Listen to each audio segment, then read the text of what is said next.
Assalamualaikum warahmatullahi wabarakatuh. This is our second meetings, English for speech with me, Miss Sinta.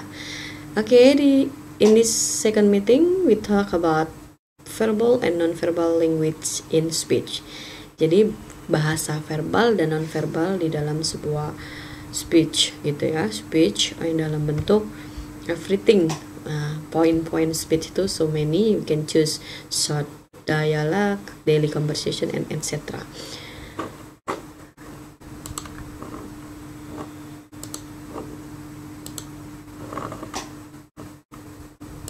Baik. Nah, kita lanjut. What is communication? Oke, kita baca. Di sini ada the word communication has originated from a Latin word communis, and then which means something common. And then the second point is communication is a process of exchanging information, ideas, thoughts, feelings, and emotion through speech signals, writing, or behaviors. In communication process, a sender encodes a message and then using a medium and send it to appropriate feedback using a medium.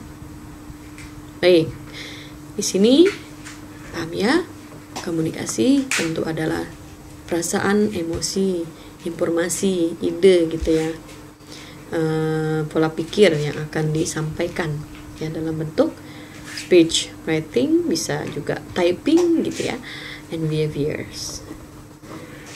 Next, nah ini importance of communications. Nah, yang pertama adalah express thoughts, ideas, and feeling. Kemudian adalah creating awareness to fulfill a goal, avoid isolated, highlights issues, progress, development, educating the message, etc.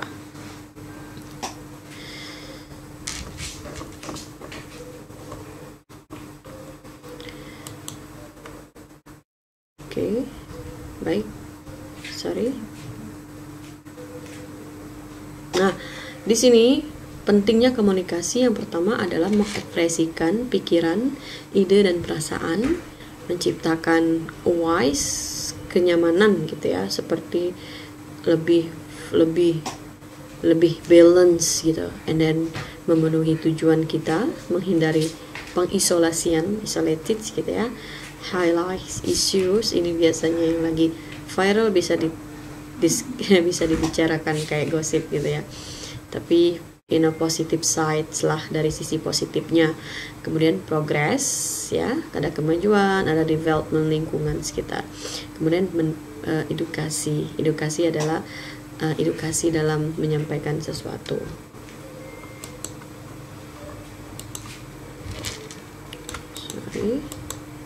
Verbal communication. Verbal communication is refers to the form of communication in which message is transmitted verbally. Communication is done by words, mouth, and a piece of writing. Objective of every communication is to help people understood what we are trying to convey.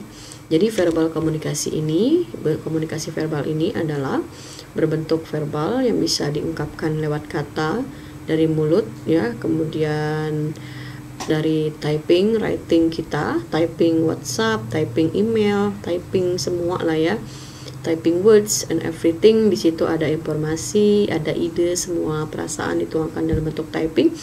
Ini bisa dikatakan verbal komunikasi ya. Kemudian terjadilah komunikasi itu, apalagi we use English ya, to speak, to survive in international community.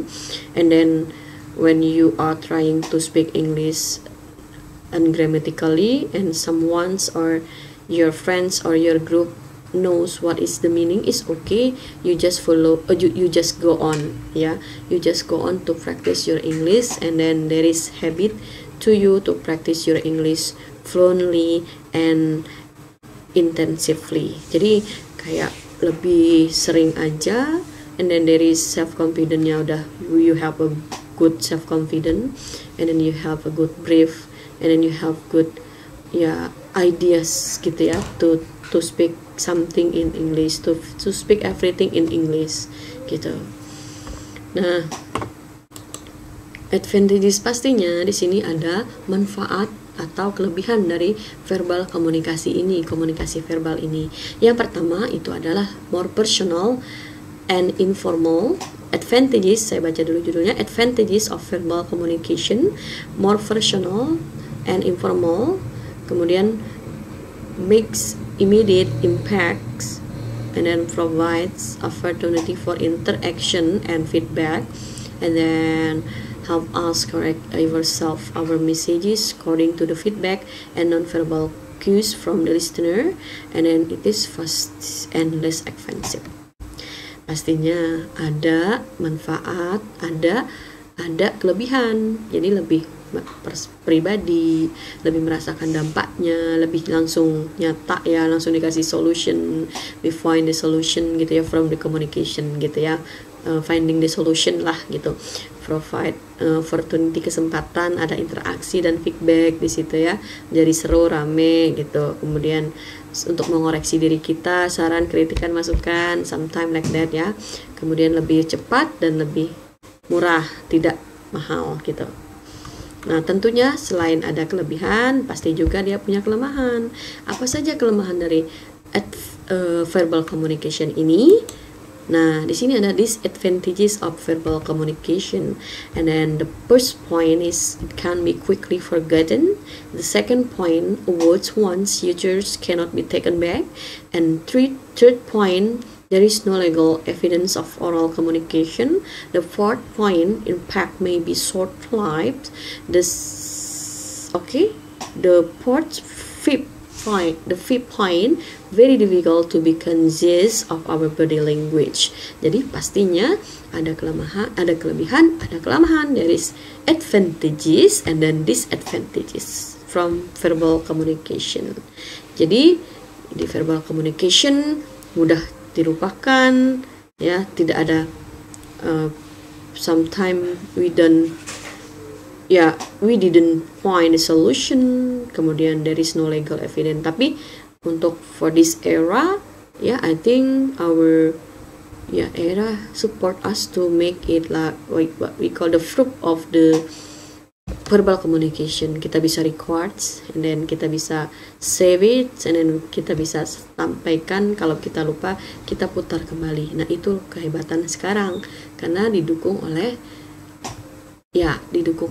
era digital. This era digital. Jadi mudah sekali untuk meninggalkan jejak-jejak verbal communication itu melalui jejak digitalnya. Nah, baik, setelah ini pastinya ada pertanyaan yang ingin disampaikan, question ya, kita bisa discuss. If you have any question so far, we can discuss in our Google Classroom and WhatsApp group ya, and then we can find the solution or the answer from your question ya. We get the points, and don't forget we have to practice our English with discuss, with giving your opinion, and then you giving your comment, etc., especially to speak in English. I think enough for this meeting, and then don't forget to give your best question you don't understand, still not clear enough ya. I will wait your question, and then we can discuss in Google Classroom, okay? WhatsApp group, okay? Baiklah, fine. And then wassalamualaikum warahmatullahi wabarakatuh. Thank you.